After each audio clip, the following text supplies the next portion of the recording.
believe that, after a few drinks, she picked up the phone and she called Stuart. And Stuart's wife, Kay, answered the phone and said, hello. She said, hi, is Stuart Fold there? Yeah. Is this a Stuart Fold who's the grandson of Isaac Fold? Yeah. Why are you asking? Because I'm Kathy Fold. I'm the granddaughter of William Fold. And then they tell the story back. Kay immediately goes, Stu, you're going to want to take this call, and you're going to want to sit down. And so they answer the phone. Stuart had spent his whole life looking for someone from the other side of the family. Turns out they only lived 2 towns over, right? But because Kathy got married and changed her name and was the only descendant that was from that area, he didn't find her. So all this time they lived very close to each other. They went to dinner. In 1997, I was invited to attend the first Fold family reunion in 96 years. So an interesting story is, I'll show you guys. The Ouija board kind of tore this family apart, and then the Ouija board 96 years later put them back together. And it was quite an honor to have been some part of that. And but I'm mostly going to give it to the Ouija board because it's what I was researching. The cool thing that happened was, so Stuart gave this to Kathy, which says it's great to discover a new family, and then they gave me this one that says, Bob, may the Ouija spirits be with you. The Folds, Kathy and Stuart. What's kind of cool in this is that this family became my family over the years. They've been wonderful and have opened their hearts and their house and their history and their family feuds and have become just a part of my life. And unfortunately, Stuart passed away in October of last year. And I'm going to tell this story. It's a little tough for me because it happened while I was giving a presentation. I had been called earlier that day and told that he wasn't doing very well. And that they would call or text me, if he passed away. So they put the phone up to him. I got to say goodbye, and he couldn't answer. And then I'm thinking, holy crap, I gotta get this out of my head. I'm supposed to do this event for Hasbro and do this free event in Salem. So I push it out. And as I get to this very slide, my phone's in my pocket, it starts going on. So I know that he passed away.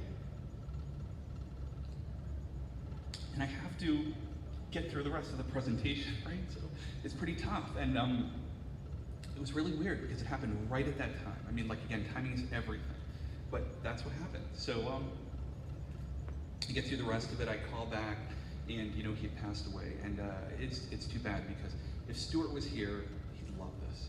This was just an adventure for him. So here, I do this all the time just because I'm mean. I'm also a mean person. This is what everyone looked like when we met. So this is Kathy, this is Stuart, this is Patsy, this is Kristen and Jack, and here's Kay right here. And so this is what they look like in 1997. Wow, things have changed, paneling, and got some plaid here. Now, I do this all the time because it's not fair to make fun of other people unless you make fun of yourself. My mom always taught me that. So, this is what my husband and I, oh perfect, Gary came back just for this. This is what we look like in 1997. So we're also look at the plaid going, and the hair, very cool. So I did have hair. So here we go. We're getting into pop culture. Pearl Curran, right? She says she talks to this woman, Patience Worth, and this spirit comes to her. And through this spirit, she writes volumes of prose and poetry. And it's critically acclaimed. This isn't just stuff that is junk. It's not just gibberish. It's stuff that the people of the time, literary critics, are saying is amazing.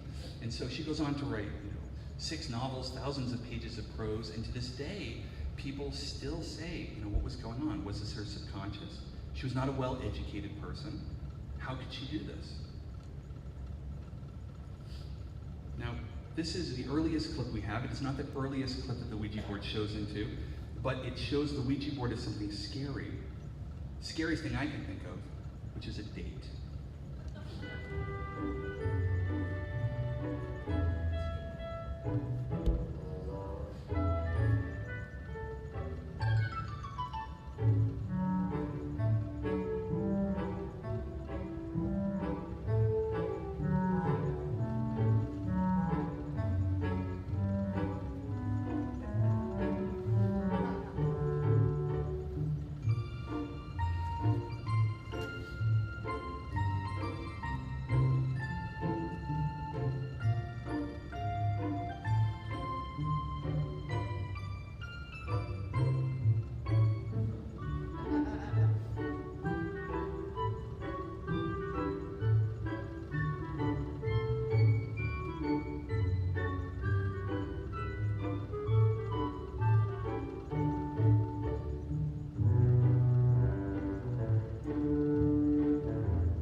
waste any time, right? You know, she's engaged, see you later. So, you know, again, here we see this used as a date, not necessarily the awful, evil thing. And as we talk about all the time, look, right from the beginning, people did not like the Ouija board. People said it was evil, it was a bad influence. But popular culture, it's just everywhere. And by 1919, the Ouija board has hit a new high. One of the most popular songs in the country at the time is Ouija, Ouija, Tell Me Do. Take a look at that. Now, here's something else. So this is out of order, but I put this in on purpose. So how many people watched Downton Abbey? Okay. Does anyone remember the Christmas episode where they use a talking board? So they actually use a talking board, and I love this description because it answers the question of, do spirit boards talk to spirits? Is anyone there? Is anyone there? You must take it seriously, otherwise they'll be offended. What is it? We're talking to the dead. But how? They can't talk back. They can.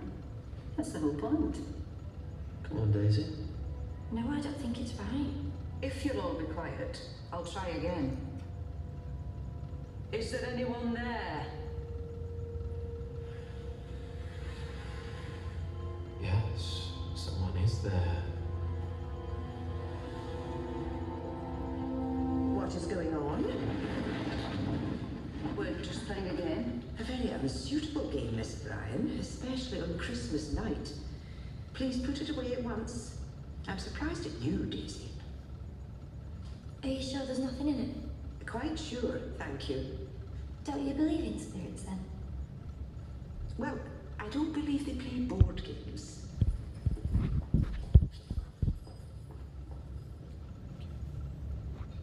So there you go. Do spirits play with stuff? They don't play with board games. Here we go. In 1920, one of the most popular songs in the country is Ouija, Ouija, Tell Me Do. And look right here again, you can see they're playing this. Okay, here we go. Saturday Evening Post, Norman Rockwell, well-known Satanist, paints the cover. No, of course not.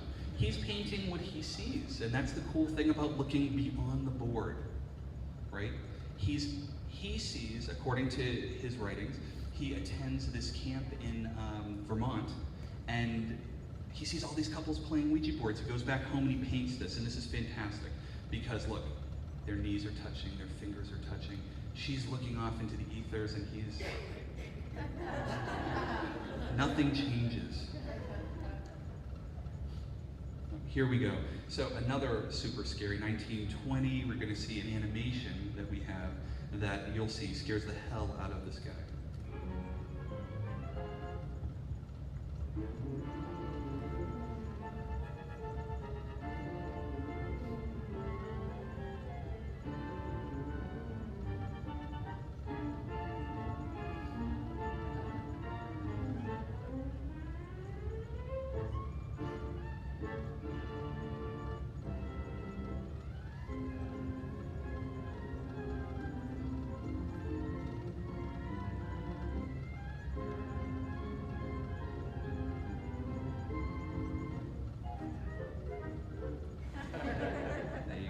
I'm jealous. But the Ouija board isn't all roses and fun. In fact, we have this whole town that goes mad over the Ouija board. So Jenny Morrow, this girl is killed by a hit and run. Her family is very distraught. Their family wants to know why this happened, who did it. So what do? You turn to the Ouija board and you start asking who did it. And they believe, because the spirits are telling them, that they need to have 24/7 seances. They have to have all this going on. They can't let people break the seance, or they won't find the answer. It's giving them fake license plates. It's giving them all this license plates. It's giving them all this stuff that's not helping anything. But they're not sleeping. They're not eating. They keep their neighbors inside the house until the police are called and busted out, and the people get arrested. Some people are institutionalized and come out. The town goes on to unsuccessfully try to ban Ouija boards. So this is like a Lifetime movie in the making. and William Fuld. So people love this story, and it's interesting how it was taken. So William Fuld, he dies falling off the building that the Ouija board told him to build in 1919. So he dies in 1927. People are like, oh my God, the Ouija board killed him and probably told him to go up there and jump. Now, when he died, there was no question that he just fell off the roof. But as people often do, they look into these stories and they put their own thoughts into it. So many years later, people start reporting it as if he committed suicide. Not true. Actually, it was well documented. He was a micromanager. And again, without William Fuld, we would not be here today. Master marketer. He knew when to talk, when not to talk, when to tell a story, when not to tell a story. He got it. So he's a micromanager. They need a flagpole replaced. He climbs up to the 3rd story. He's leaning against an iron mooring. It actually tears out and he falls over backwards. Now, if you're trying to kill yourself, you don't fall over backwards, right? And you don't fall off a 3-story building. You like jump off a 10-story building. So he falls and he would have lived. He had a broken arm, broken leg, concussion, broken ribs. But unfortunately for him, they didn't know what they know today, which is you don't pick someone up after they fall, throw them in the back of a 1927 car that doesn't really have shocks, and drive them to the hospital. And so unfortunately for him, one of his ribs pierces his heart and he dies in the hospital. But not before he tells his family, never sell the Ouija board out of the family. Always keep it. So here you can see this picture. This is the Harford factory. By the way, it is a historic landmark in Baltimore now. So you can go view it. This is where he was replacing the flagpole and where he fell off of, right here. The strange thing about this day is, which is kind of weird, normally there was a truck there that would have been loading up Ouija boards. It was late. Had this happened on any other day on a regular schedule, he would have fallen on top of the truck. But unfortunately for him that day, the truck wasn't there, and that's where he fell. Here's another great, this is a Lifetime story, or Oxygen, any network like that. So the murder of Ernest Hurley by his 15-year-old daughter. So this is 1933 in Arizona. Kill your daddy, said the Ouija board. So I did. She did. She took a shotgun and she blew away her dad. Now, why did she do that? And he didn't die right away, by the way. According to these reports, the wife wanted a divorce, but a divorce would mean she wouldn't have all of her money. She'd have to give stuff up. She didn't want to do that. So what do?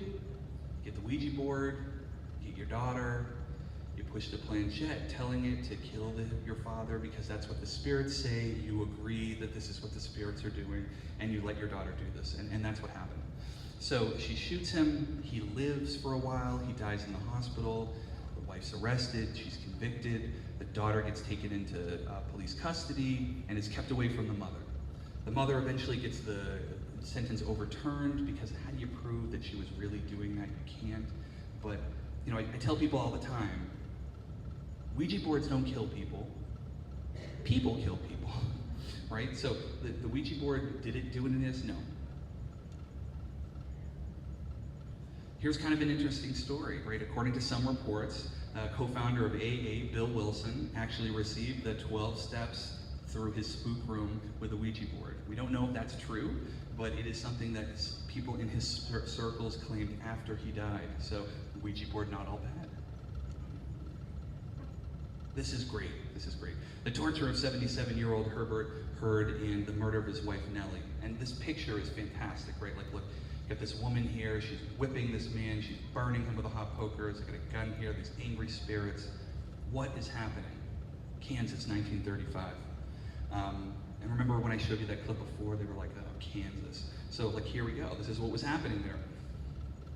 So the Ouija board tells Nellie that her husband, who's 77 years old, is cheating on her. Okay, there's no Viagra, there's no Levitra, there's no Cialis. Like, I don't think so, but maybe. So, and that he has kept $10,000 away and hidden it somewhere. So she believes it. So what do? You know, most of us might have a conversation, right? No, she's like, screw that, he's not gonna tell me the truth. So she takes this gun, She whacks him over the head, unconscious, ties him to the bed, takes a hot poker, burns him repeatedly, whips him until he finally breaks. And it just admits it. Yeah, I was having an affair with Mrs. Smith and the money's buried under the oak tree in the back. But he knows she's going to come back. She's going to find out this isn't true. And she does.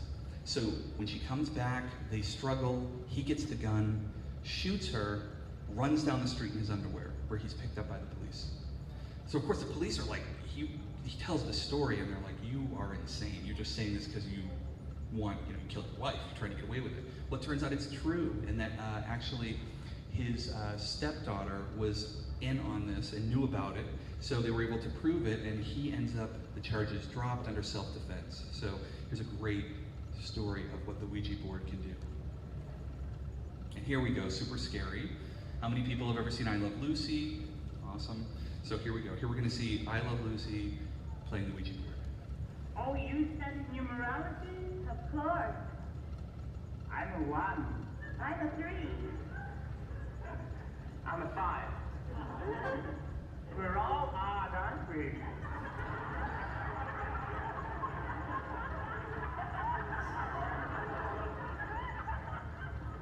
Do you Ouija?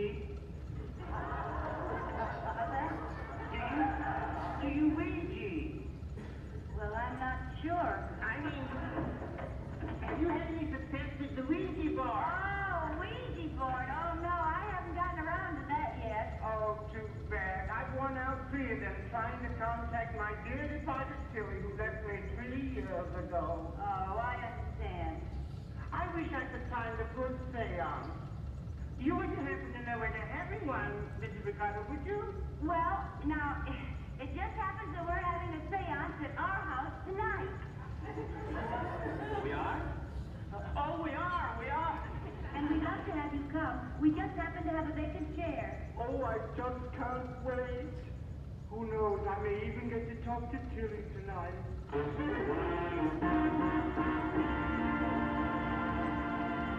So in 1951, the Ouija board still seen in Hollywood as something kind of funny, something kind of cool. And here we start to see it. How many people have seen 13 Ghosts, the original 13 Ghosts, right? Now, I'm telling you, this movie was groundbreaking for many reasons, not for its acting. So if you see this, and I'll show you, you're gonna see a clip and understand why, but it does something interesting. So by 1960, we're starting to see in Hollywood it being used as a tool where it's delivering darker messages. So it's not just fun and games, it's not just jokes, it's not just dates. We're starting to see Hollywood portray it in a way that it's delivering messages that are a little darker. Can I ask a question, Daddy? All right, huh? Likely. Are there any ghosts in this house?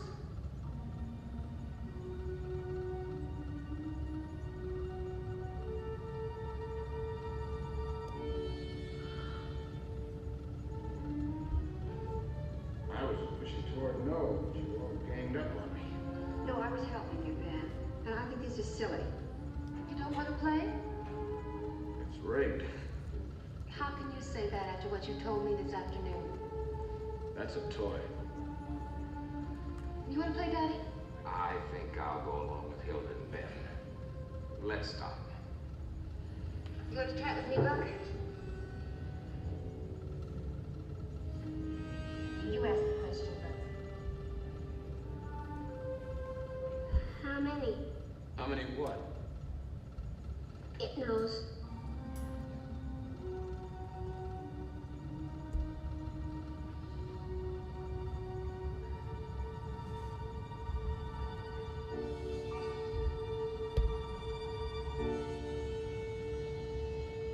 $13.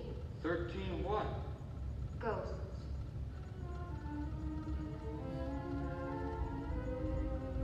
You ask him.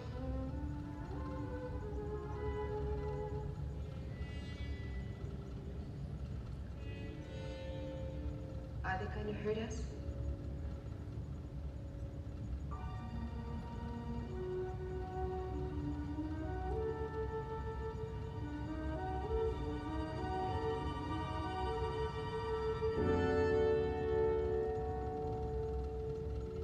Don't fool around with that thing anymore, Medea. Let's ask it, but don't touch it. You ask it. Aren't they going to kill any of us? I always ask that.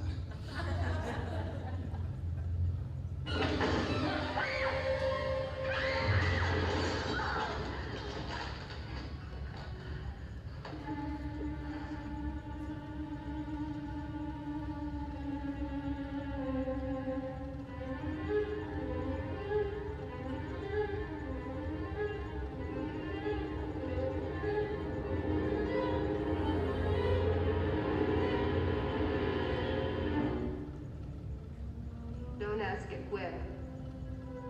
I don't want to know. And the Oscar goes to, no. So it's amazing what you can do with fishing line, right? It's crazy. But here you can see a departure, right? So this is just one example of how the Ouija board's being used in Hollywood to portray a little darker, right? Now here we go, 1966, almost to the day that William Fuld died. The Fulds sell all the rights to the Ouija board in their factory to Parker Brothers. And from 1966 to 1991, the Ouija board is moved and made in Salem, the Witch City. It's perfect. And yeah, now remember, I told you that the family was told never to sell the Ouija board. It was a tough decision, but his children were getting older, and there was no one really to take over the business. So Parker Brothers believed they could make this game even bigger than it was, and they were right, because in 1967, they did something with the Ouija board that has never happened before and never happened again. They sold more copies than Monopoly. So Ouija boards everywhere. And just to give you some sales figures, Hasbro doesn't release sales figures very often, as with most companies don't. But they have done this. They have said between 1966 and 2004, 13 million Ouija boards were made. 13 million. Imagine that number 1890 to 2015. So